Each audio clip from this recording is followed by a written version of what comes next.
इस वीडियो में ये मुकुलन क्या होती है, इस प्रश्न को एक बेहतरीन तरीका से समझने का प्रयास करेंगे।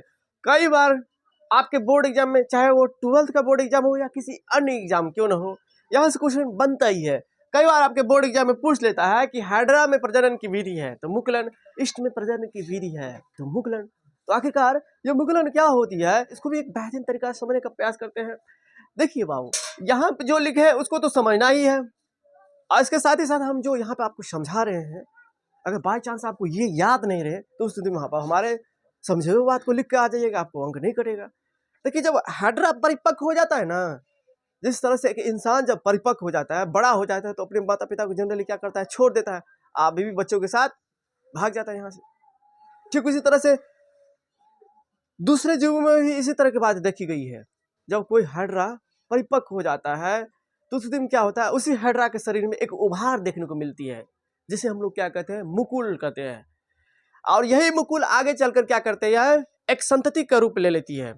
और इस तरह से हाइड्रा और इष्ट जैसे जीव अपनी संख्या को, अपनी वंश परंपरा को कायम रखने के लिए, अपनी वंश परंपरा को निरंतरता बनाए रखने के लिए जनन करता है। तो अलैंगिक जनन की इसी विधि को, अलैंगिक प्रजनन की यही विधि क्या कहलाती है, मुकुलन कहलाती है। तो हम ये आशा कर सकते हैं कि आखिरकार ये मुकुलन क्या है, इसको आप लोगों ने एक बेहतरीन तरीके से समझे होंगे। बाबू, किस अनुसार से आपको सोचना है, समझना है कि हमने बताया कि कोई इंसान, जनरली इंसान में यही देखा गया। अब इसका मतलब ये नहीं कहिएगा कि सभी इंसान, लेकिन जनरली इंसान में यही देखा गया है कि जब वो बड़े हो जाते हैं, परिपक्व हो जाते हैं, तो माँ बाप से भी ज़्यादा बुझने लगता है, और टीचर से भी ज़्यादा पूछने लगता है। कहेगा कि हम ऐसे पढ़ेंगे, तुम कौन होते हो हमको पढ़ाने वाले, हमको जैसे मन होगा तैसे पढ़ेंगे। आई नहीं समझ रहा है कि टीचर भले ही दूसरे से कम जानता होगा, लेकिन तुमसे तो अधिक जानता होगा, क्योंकि उन्होंने उतना दिन तक पढ़ाया है, उतना क्वेश्चन बैंक को देखा होगा, उतना तरह तरह की बातें देखी होगी। उम्र भी तो होता है,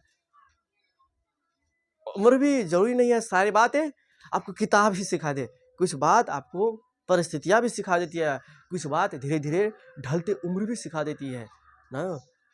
तो जनरली इंसान में देखा गया है क्या, जब वो ज़्यादा बुझने लगेगा तो अपने मम्मी पापा को छोड़ करके, भिन्न भकरा भाग करके, भिन्न होकर के, अलग होकर के अपने कन्या के साथ चले जाता है बोलने के लिए।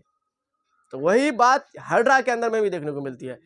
हाइड्रा में क्या होती है, जब हाइड्रा भी परिपक्व हो जाता है तो अपने शरीर से उभार निकलने लगता है, अपने शरीर में एक उभार जैसे संरचनाएं उत्पन्न कर लेती है, उभार आने लगती है। हाइड्रा जब परिपक्व हो जाती है तो अपने ही शरीर के अंदर में, यही उभार को हम लोग क्या कहते हैं, मुकुल। और यही मुकुल आगे चलकर क्या करती है, एक संतति का रूप ले लेती है, एक संतान का रूप ले लेती है। और इस तरह से हाइड्रा तथा इष्ट जैसे जीव अपनी वंश परंपरा को कायम रखने के लिए प्रजनन करते हैं, जनन करते हैं। तो इसमें क्या किसी भी प्रकार की लिंग की आवश्यकता हुई, अतः इस प्रकार के अलैंगिक प्रजनन की विधि को ही हम लोग क्या कहते हैं, मुकुलन कहते हैं। तो हम ये आशा कर सकते हैं कि आप लोगों ने इसको एक बेहतरीन तरीका से समझे होंगे। आइए ना, बोर्ड पर किस अनुसार से लिखे हैं उसको भी समझ लीजिए।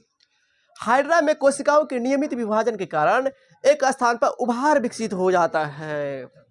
यह उभार को ही हम लोग कहते हैं मुकुल। यही उभार आगे चल के क्या करता है, वृद्धि करता हुआ एक नन्हे जीव में बदल जाता है, तथा पूर्ण विकसित होकर, जब नन्हे जीव में बदला है, जनके के शरीर के अंदर में एक उभार आया, जैसे हम जनक हुए, जनक का मतलब हम उसको पैदा किए, तो हमारे शरीर में ही क्या होगा, एक उभार आएगा। उभार आएगा, वो चट्टा विकसित हो जाएगा, तो क्या करेगा, हमको त्याग देगा, हमको छोड़ देगा। वही तो बात है, हम ही से निकला, हम ही को बुढ़ारी में क्या करता है, छोड़ देता है। क्या करें, क्या हम लोग इसी के दिन को देखने के लिए बच्चे को पैदा करते हैं? नहीं करते हैं। हम इसलिए करते हैं ताकि बुढ़ापा में सहारा हो। तब पूर्ण विकसित होकर जनक से अलग हो गया। जब ये विकसित हुआ तो जनक से अलग होकर एक स्वतंत्र जीव बन जाता है, और इस प्रकार अलैंगिक प्रजनन की विधि को मुकुलन कहते हैं। हाइड्रा तथा इष्ट में जनन की विधि मुकुलन है। तो हम ये आशा कर सकते हैं कि आप लोगों ने इस प्रश्न को एक बेहतरीन तरीका से समझे होंगे। लेकिन फिर भी अगर कहीं पर दिक्कत आई हो तो कमेंट बॉक्स आइए।